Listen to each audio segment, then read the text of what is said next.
السلام علیکم دوستوں میں ہوں افتخار رفیع، اور آپ سب جانتے ہیں اور کہ افطاری سے پہلے میں واک کرتا ہوں، اور آج 28 روزے کمپلیٹ ہونے مکمل ہونے جا رہے ہیں، اور میں ابھی واک کر کے گھر کی طرف نکلنے لگا ہوں کیونکہ روزہ کھلنے میں کچھ ہی وقت ہے۔ تو آپ کو پتہ ہے میں چکر چھولے انٹرٹینمنٹ کے اس پلیٹ فارم سے جہاں اپنی کتاب چکر چھولے کو پروموٹ کرتا ہوں، وہاں میں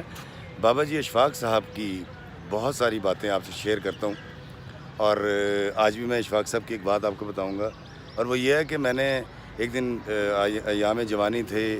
اور ہم بڑے انرجیٹک ہوا کرتے تھے اور بڑے جذباتی ہوا کرتے تھے، تو میں نے بابا جی اشفاق صاحب سے کہا، میں کہا اشفاق صاحب یہ سوسائٹی بہت غلط ہے، یہ لوگ بہت غلط ہیں، پروڈیوسرز بہت غلط ہیں جو مجھے کام نہیں دیتے، ساری سوسائٹی کے اوپر میں سوال اٹھا رہا تھا اور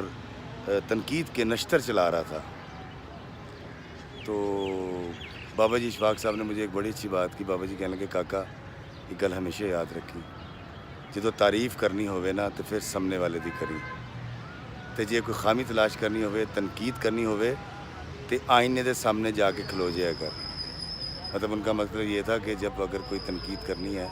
تو وہ مجھے اپنی ذات میں کرنی ہے۔ تو میں پتہ نہیں کر پایا کہ نہیں کر پایا، لیکن میں نے بابا جی کی بات آپ کے ساتھ شیئر کر دی۔ اللہ تعالیٰ ہمیں آسانیاں عطا فرمائے اور آسانیاں تقسیم کرنے کا شرف عطا فرمائے، آمین۔ السلام علیکم ورحمۃ اللہ وبرکاتہ۔